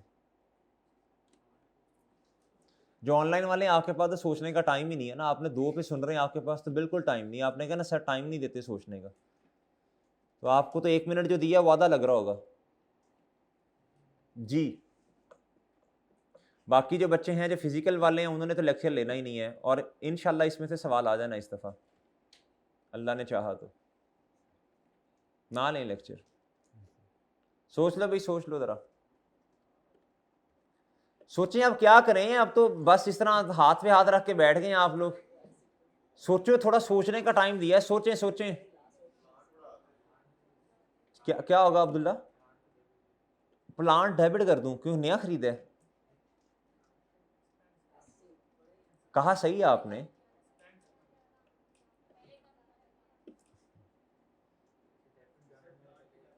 देखें भाई, असल बात यह है, इधर देखें, इधर आपने किताबों में कितने का एसेट रिकॉर्ड किए हुए? आपने किताबों में एसेट कितने का रिकॉर्ड किए? 4 लाख रुपए का। कितने का एसेट रिकॉर्ड किया हुआ है? 4 लाख रुपए का। कितने का? आपने मेरे भाई इधर देखें, मैं आपको समझाने की कोशिश करता हूं। होना प्लान नहीं डेबिट है, सही कहा, लेकिन कैसे होना ये देखें। डेट, डिस्क्रिप्शन, एक दफा समझाना पड़ता है फिर बच्चे समझ जाते हैं। इधर क्या आएगा बच्चों? प्लांट, ऐसे ही है ना। इधर देखें, 1 जनवरी 2020 पर इधर आपने लिखी होगी कॉस्ट, वो कितनी होगी? 5 लाख। 4 लाख पे रिकॉर्ड किया। 31 दिसंबर 20 पर जो डेप्रीसिएशन एक्सपेंस आई होगी वो इस 4 लाख की बेस पे आएगा ना। 4 लाख डिवाइडेड बाई 5 है, वो रिड्यूस एक्सपेंस जो है 80। पीछे कितना बचा?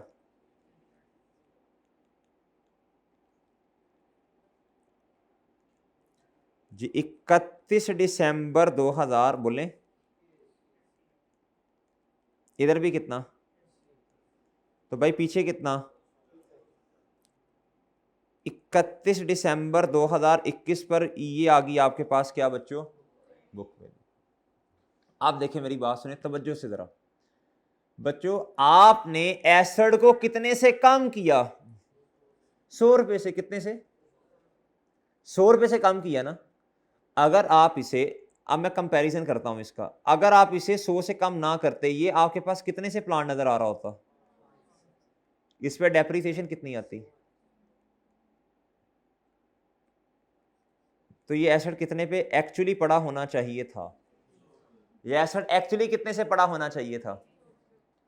ठीक है, पिछले वाले में जो डायरेक्ट अप्रोच है उसमें आपका एसेट अभी भी 300 पे ही पड़ा हुआ है, इस पे पड़ा हुआ है, इस पे। आपने ग्रांट का इंपैक्ट जब ले लिया, जब डेफर्ड ग्रांट को डेबिट किया, प्लांट को क्रेडिट किया, आपका एसेट कम हो गया बच्चों, 100 रुपए से कम हो गया। लेकिन भाई डेप्रिसिएशन भी तो कम आई ना, कॉन्ट्रा एसेट भी तो कम है ना। तो अल्टीमेटली अगर आप ये वाला काम ना करते, एसेट को कम ना करते, तो इस टाइम एक्चुअली आपका एसेट कितने पे पड़ा होता? तो भाई कितने पे पड़ा हुआ है? ये जो डिफरेंस है, ये जो डिफरेंस है, इससे हम एसेट को क्या कर देंगे? Asset will increase with differential amount. क्या बच्चों?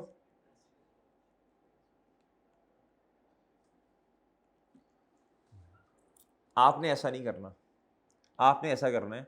इसके लिए तरीका ये है, इधर देखें, इतना तो पता चल गया ना एसेट ने बढ़ना है। अगर ग्रांट के केस में, अगर कैपिटल एक्सपेंस के केस में क्या आ जाए बच्चों? बताएं, रीपेमेंट आ जाए। क्या आ जाए बच्चों? और वो इनडायरेक्ट अप्रोच है तो एंट्री ये होती है, प्लांट इधर क्या आ जाएगा बच्चों? बढ़ जाएगा। अब ये 60 निकालना ना मुश्किल काम है, ये लेंथी काम है ये वाला। ये आपको वर्किंग इस तरह बनानी पड़ेगी, ये लेंथी है। क्या है बच्चों? हम क्या करेंगे, हम इधर आएगा बच्चों प्रॉफिट और लॉस, इधर क्या आएगा?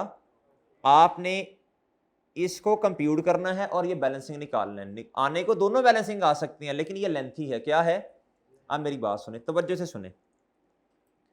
अब मुझे ये बताएं, प्रॉफिट और लॉस आपके पास आ जाएगा, इधर देखें, खुद सोचें, आपने कितना एक्सपेंस कम रिकॉर्ड किया है किताबों में? कितने कितने कितनी अमाउंट का फायदा ले लिया आपने? 20 का नहीं 40 का, 1 lakh divided by 5 lakh multiply by भाईजान आपने 2 साल एक्सपेंस कम चार्ज किया हुआ है। कितने साल बच्चों? आपने 2 साल का एक्सपेंस कम चार्ज किया। होना कितना था बच्चों? 1 लाख रुपया पहले का, दूसरे का भी कितना होना था? यानी आपने रिड्यूस एक्सपेंस चार्ज किया है 2 साल। क्या किया है बच्चों आपने? ये देखें, रिड्यूस एक्सपेंस एक्चुअल में इतना होना चाहिए था, आपने कितना किया? आपने कितना किया? ये डिफरेंस बच्चों 40,000 के एक्सपेंस आपने डायरेक्ट कंप्यूट करना है। आपने कहना जी कितने साल गुजर गए, कितने साल गुजरे? 2 साल। तो कितने सालों का, जब आप डेफर्ड इनकम को डायरेक्ट कंप्यूट करते हैं तो आपने कहना कितने साल रह गए। एक्सपेंस को करना है तो इधर प्रॉफिट और लॉस को करना है तो आपने कहना कितने साल गुजरे। तो कितने साल गुजरे? 2 साल। इधर कितना आएगा बच्चों? 40,000। और ये बैलेंसिंग क्या आ जाएगा? 60,000। ये क्या आ जाएगा आपके पास? अच्छा, अब एक बात अभी लिखिएगा कुछ ना, इस बात को थोड़ा मजीद समझ लें।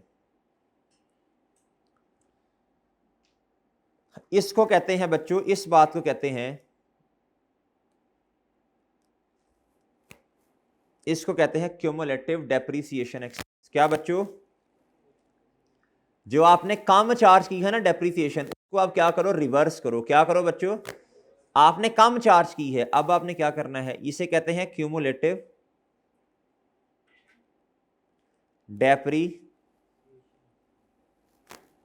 डेप्रीसिएशन।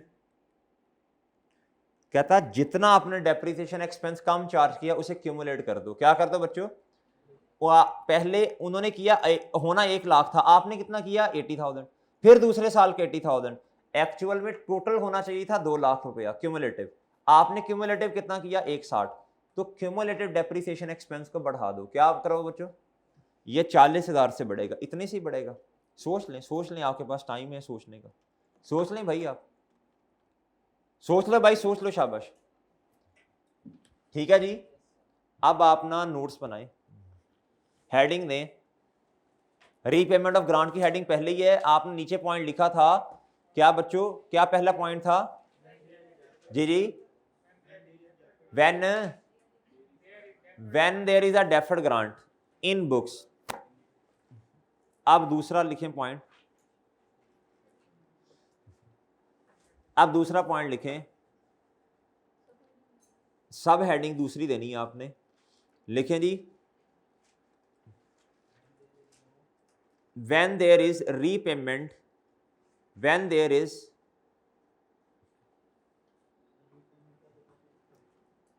अच्छा क्या हेडिंग दी थी?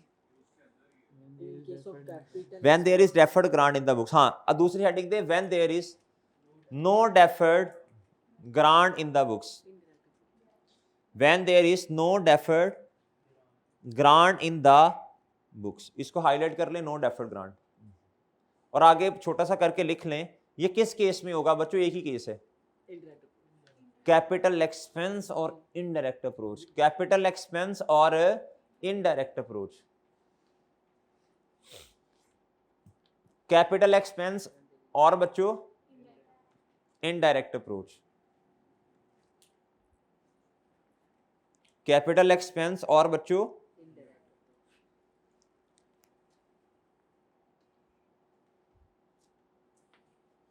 जी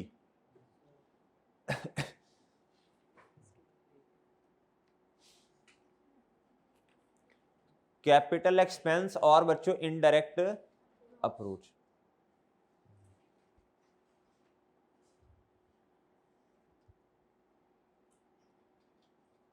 लिखें, लिखें जी। स्टेप नंबर 1, जितने की रीपेमेंट है उतने से एसेट, जितने की रीपेमेंट है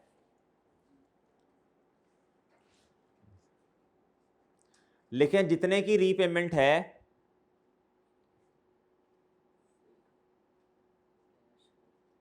जितने की रीपेमेंट है उतने से कैश या बैंक को कम कर देंगे या क्रेडिट कर देंगे।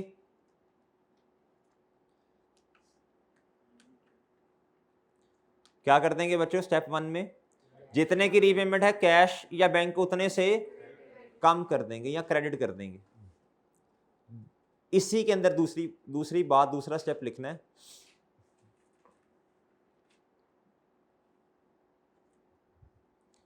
इसी के अंदर लिखना है बच्चों आपने, हमने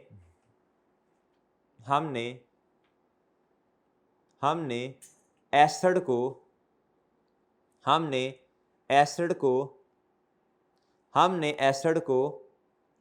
नेट अमाउंट से रिकॉर्ड किया। हमने एसिड को नेट अमाउंट से रिकॉर्ड किया। हमने एसिड को नेट अमाउंट से रिकॉर्ड किया। सो हमने एसिड को नेट अमाउंट से रिकॉर्ड किया, सो उस पर डेप्रिसिएशन भी कम चार्ज की होगी। सो उस पर डेप्रिसिएशन भी कम चार्ज की होगी। सो उस पर डेप्रिसिएशन भी कम चार्ज की होगी। दो बातें, लिहाजा जितनी डेप्रिसिएशन कम चार्ज की, लिहाजा जितनी डेप्रिसिएशन कम चार्ज की, लिहाजा जितनी डेप्रिसिएशन कम चार्ज की, उसे प्रॉफिट और लॉस में ले जाएंगे। उसे प्रॉफिट और लॉस में ले जाएंगे। उसे प्रॉफिट और लॉस में ले जाएंगे। ब्रैकेट में लिखो क्यूमुलेटिव डेप्रिसिएशन एक्सपेंस। भाई अगर तो एक साल से ज्यादा है तो क्यूमुलेटिव हो जाएगा ना, इकट्ठा करके बार बार तो नहीं ना करना। तो क्या हो जाएगा बच्चों, क्यूमुलेटिव डेप्रिसिएशन एक्सपेंस। ये आपका स्टेप नंबर 2 हो जाएगा। और तीसरा स्टेप क्या होता था पहले, डेफर्ड ग्रांट। आप तो डेफर्ड ग्रांट नहीं है। आप देखो ना, जितने से एसेट आपने कम रिकॉर्ड किया, असल में 300 होना चाहिए था, आपने 240 पे किया हुआ है। आप तीसरे स्टेप में लिखिए बैलेंसिंग अमाउंट से एसेट को बढ़ा देंगे। बैलेंसिंग अमाउंट से एसेट को बढ़ा देंगे। बैलेंसिंग अमाउंट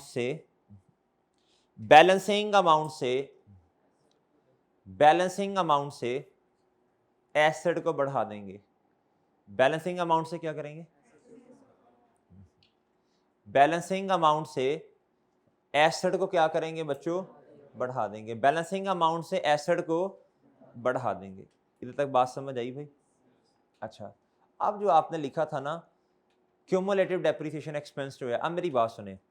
अब तो हमारे वाले सवाल में तो 100% रीपेमेंट है, फुल रीपेमेंट है। जरूरी तो नहीं है फुल रीपेमेंट हो। हमारे वाले सवाल में तो 1 लाख की रीपेमेंट है। अगर फॉर एग्जांपल 80,000 की होती तो कैश कितने से क्रेडिट होता, 80,000 से। तो फिर आपने जो क्यूमुलेटिव में जो आपने अमाउंट लिखनी है ना डेप्रिसिएशन वाली, अब आपने 80,000 की बेस पे आपने इसे प्रॉफिट और लॉस में लेके जाना है। सेम बेसिस जो आपने कैश में इस्तेमाल करनी है ना, सही है, चाहे पहले 3 केसेस हों जो आपने डेफर्ड इनकम वाले किए, जितने की रीपेमेंट है उतने % आपने डेफर्ड इनकम को कम करना है, और उतने ही % उसी बेसिस पर आपने किसको कम करना है, प्रॉफिट और लॉस को। किसको बेस उसको बनाना है। ठीक है भाई, किसको बेस बनाना है, यानी प्रोपोर्शनेट बेसिस। यानी इधर देखें, इधर सुन लें, इधर तो रीपेमेंट है मेरे भाई, इधर देखो 1 लाख की। तो आपने क्या किया, इधर 1 लाख है, इधर तो सही किया। खैर अगर 1 लाख ना होता, 80,000 होता, आप कैश कितना कम करते, 80,000, और इधर कितना लिखते, आप करते बिल्कुल सेम बेसिस पर। हाँ, अगर आप ये छोटी सी बात याद कर लेंगे ना, तो अब आपको सोचना ही नहीं पड़ना प्रोपोर्शनेट तो फलां ये वो। आपने कहना जी कैश इधर कितना गया, इसी बेसिस पर 5 यार।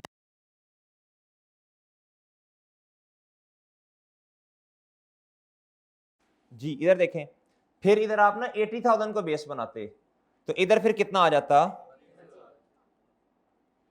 असल में हुआ क्या, समझने की कोशिश करें भाई। देखो जो परसेंटेज, जितनी % से रीपेमेंट है ना, इसका मतलब है गवर्नमेंट ने फिर भी थोड़ा बहुत लिहाज किया आपका।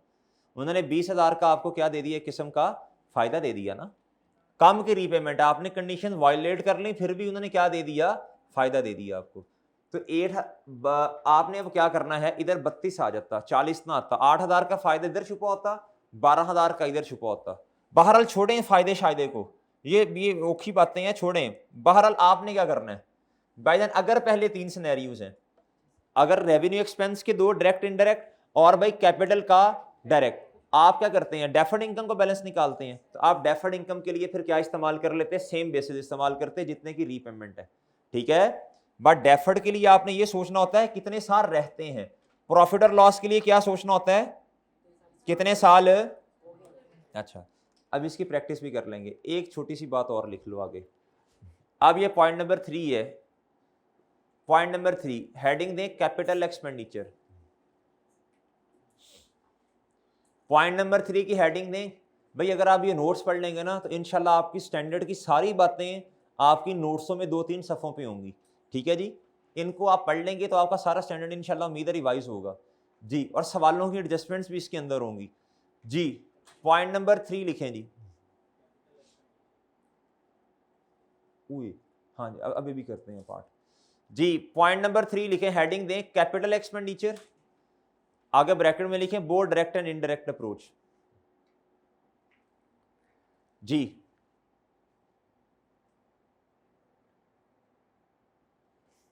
जी लिखें capital expenditure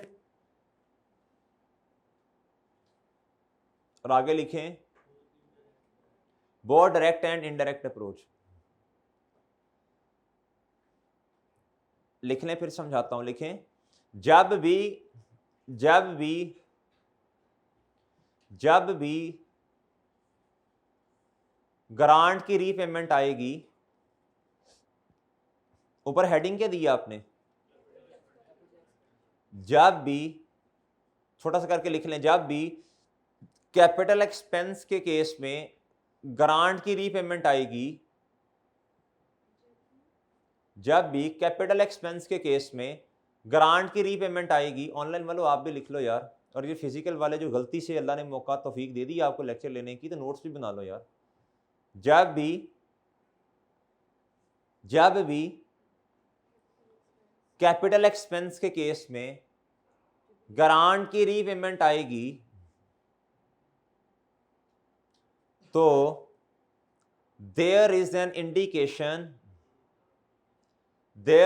indication of impairment.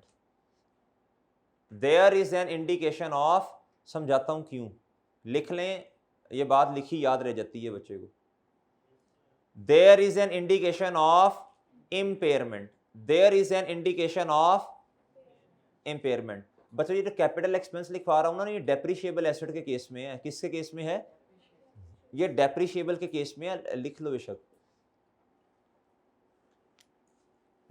There is an indication of impairment, there is an indication of, आगे लिखें, हमें इम्पेयरमेंट, हमें उस साल के एंड पर, लिखो, हमें उस साल के एंड पर इम्पेयरमेंट टेस्ट परफॉर्म करना पड़ेगा। हमें उस साल के एंड पर इम्पेयरमेंट टेस्ट परफॉर्म करना पड़ेगा। हमें उस साल के एंड पर इम्पेयरमेंट टेस्ट परफॉर्म करना पड़ेगा। क्या करना पड़ेगा, इम्पेयरमेंट टेस्ट परफॉर्म करना पड़ेगा। उस साल के एंड पर क्या करना पड़ेगा, इम्पेयरमेंट टेस्ट परफॉर्म करना पड़ेगा। क्यों करना पड़ेगा, जरा मुतवज्जे हूं। इम्पेयरमेंट टेस्ट में वही होता है ना, बुक वैल्यू और क्या उसका नाम है। अब मेरी बात तवज्जो से सुने जरा भाई, गवर्नमेंट ने आपको किसी एक खास एसेट के केस में ग्रांट दी। गवर्नमेंट ने कहा जी ये प्लांट है जी, ये क्या है, ये प्लांट है। उस प्लांट का एक स्पेसिफिक पर्पस था, ये प्लांट के केस में होगा ज्यादा। वो प्लांट नॉर्मली वो स्पेशल नेचर का है। क्या है बच्चों, बाकी तो देखो ना, गवर्नमेंट ने ऐसे थोड़ी ग्रांट दे दी है, आपने वो प्लांट खरीदा होगा, ये वो स्पेशल नेचर का प्लांट होगा, बाकी मार्केट में वैसा प्लांट नहीं है। अब बच्चों आप कंडीशंस को पूरा नहीं कर सके, उससे स्पेसिफिक नेचर की चीजें बननी थी, या कुछ और भी बन सकता था, लेकिन ये अगर स्पेशल नेचर का प्लांट है तो भाई मार्केट के अंदर ऐसा प्लांट मौजूद नहीं है। ये आप गवर्नमेंट के कहने पे वो चीजें वगैरह बना रहे थे। अब जब ग्रांट वापस चली गई बच्चों अब सिंपल सी बात है, अब इस प्लांट का आपने अचार डालना है। अब देयर इज अ पॉसिबिलिटी कि इस प्लांट की वर्थ भी उतनी नहीं है, इस प्लांट की वर्थ भी उतनी नहीं है। देयर इज अ पॉसिबिलिटी कि आप शायद इस प्लांट को आप आगे ना चलाएं। सही है, अगर तो मार्केट हुई उस प्रोडक्ट की फिर तो चलाएंगे, अगर ना हुई तो फिर इस प्लांट को आप ना चलाएं। तो इसका मतलब है नहीं चलाएंगे तो वैल्यू इन यूज या तो होगी नहीं या कम होगी। दूसरा, fair value less cost of disposal, इस प्लांट को लेने का कोई तैयार, क्योंकि स्पेशल नेचर का ना, गवर्नमेंट के कहने पे आपने खरीदा। सही है, गवर्नमेंट ने ये नहीं कहा था कि वापस मैं ले लूंगी, कहा होता तो फिर देखते। भाई बात समझे हैं? तो याद रखना है जब भी ग्रांट आएगी डेप्रिशिएबल एसेट के केस में, कैपिटल एक्सपेंस के केस में, आपने याद रखनी है बात, देयर इज, बोलें, there is an indication of. बस अब सवालों में चुकन्नी होकर रहना है आपने, ठीक है बच्चों? अच्छा, एक छोटी सी बात और आप शेयर करनी है, फिर लेक्चर का पार्ट दूसरा शुरू करते हैं। भाई देखें, जब आपने इनडायरेक्ट के अंदर, इनडायरेक्ट अप्रोच के अंदर कैपिटल एक्सपेंस का केस है, डेप्रिशिएबल एसेट है, आपने एसेट को बढ़ा दिया होगा, बढ़ाया होगा ना 60 रुपए से, वो जो आपने एंट्री किया इधर, एसेट आपका बड़ा होगा तो अब 300 पे आ गया होगा। तो भाई जब 300 पे आया, अब एस्टीमेट का चेंज है ना, ये क्या है? अब आपके पास रिवाइज बुक वैल्यू है, अब आपने डिवाइड किससे करना, रिमेनिंग, तो अब आपकी डेप्रिसिएशन 100 रुपये ही होगी, तीसरे साल की 100 ही होगी ना। बात समझे हैं? तो उसी के आगे लिख लें, उसी पॉइंट के आगे कोई जगह जो अगर बचती है तो प्लीज लिखें, उसी के आगे लिखें। वो जो पॉइंट नंबर 2 है ना, उसमें कहीं तंग शंग करके कहीं लिख लें। जब हम प्लांट को बढ़ाएंगे, जब हम प्लांट को बढ़ाएंगे, जब हम या इस तरह करके लिख लो, जब हम एसेट की बुक वैल्यू को बढ़ाएंगे, जब हम एसेट की बुक वैल्यू को बढ़ाएंगे तो अब हमारे पास रिवाइज बुक वैल्यू आ गई। जब हम एसेट की बुक वैल्यू को बढ़ाएंगे तो अब हमारे पास रिवाइज बुक वैल्यू आ गई। तो अब हमारे पास रिवाइज बुक वैल्यू आ गई। क्या आ गई बच्चों? ठीक है, और जब एस्टीमेट चेंज होता है वो वाला साल और अगले साल इफेक्ट होते हैं। अब हमारे पास क्या आ गई बच्चों? तो अब डेप्रिसिएशन के लिए रिवाइज बुक वैल्यू को, अब डेप्रिसिएशन के लिए रिवाइज बुक वैल्यू को अब मेरे भाई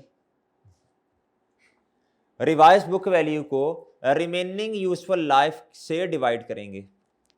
अब रिवाइज बुक वैल्यू को रिमेनिंग यूजफुल लाइफ से डिवाइड करेंगे। अब रिवाइज बुक वैल्यू को रिमेनिंग यूजफुल लाइफ से डिवाइड करेंगे। अच्छा, अब इधर तवज्जो करनी है जरा, एक मिनट। अब बच्चों अगर ऐसा हो, अगर उसने नहीं बताया, उसने सिर्फ ये लिखा है ड्यूरिंग या इन का लफ्ज लिखा है कि रीपेमेंट हुई ड्यूरिंग या इन, तो हमने कहना ये साल के शुरू में। अगर उसने बता दिया कि इस तारीख पे रीपेमेंट है, तो भाई फिर उस तारीख तक पहले बुक वैल्यू को लेके आएंगे, फिर जितनी रिवाइज बुक वैल्यू होगी आपकी उससे ऑनवर्ड्स आप क्या करेंगे, रिमेनिंग यूजफुल लाइफ। ये बात समझे है ना, वो पुराने वाली बातें सारी आपकी। जी बिल्कुल इसी तरह यार, जिस तरह पहले की है भाई, वो रेट चेंज होता है ना उसमें। जी रेट चेंज कैसे करते हैं आपने, जो मैंने वो लेक्चर नंबर मेरा ख्याल 3-4 में बताया था, 5 था या जो भी था। जी एक मिनट यार, अब रुक जाना। अच्छा, अब मेरे भाई आपने रेट क्या करना है, चेंज करना है। क्या करना है? अब जब रेट चेंज करने का फॉर्मूला क्या होता है, 1 माइनस वो जो हमने किया हुआ है residual value divided by cost और 1/n, नहीं तो वो सही वाला n कर लें, वो अंडर रूट वाला। अच्छा, अब जिधर जिधर बच्चों कॉस्ट आ रही है उधर क्या आ जाएगा, उधर क्या आ जाएगी बच्चों, बुक वैल्यू। और जिधर n आ रहा है वो यूजफुल लाइफ नहीं होगा बल्कि क्या होगा। ठीक है, ये एक सवाल है मेसोपोटामिया के नाम से, IS 16 में 20 का नंबर का आया हुआ है, 2-3 अटेम्प्ट्स पहले, 3 अटेम्प्ट्स पहले आया मेसोपोटामिया। इसके अंदर ना उसने रेट भी निकलवाया हुआ है रिड्यूसिंग बैलेंस मेथड में नया। वो एक सवाल है, करेंगे इंशाल्लाह, एक्सट्रैक्ट का सवाल है। ठीक है जी, जब भी रेट चेंज होगा बच्चों तो कॉस्ट की जगह बुक वैल्यू आ जाएगी और n की जगह रिमेनिंग यूजफुल लाइफ। डन। चलें, ये रिड्यूसिंग में है। चलें बहरहाल अभी इधर तक रखें, और अभी क्या उसका नाम है, नेक्स्ट शुरू करते हैं अभी लेक्चर।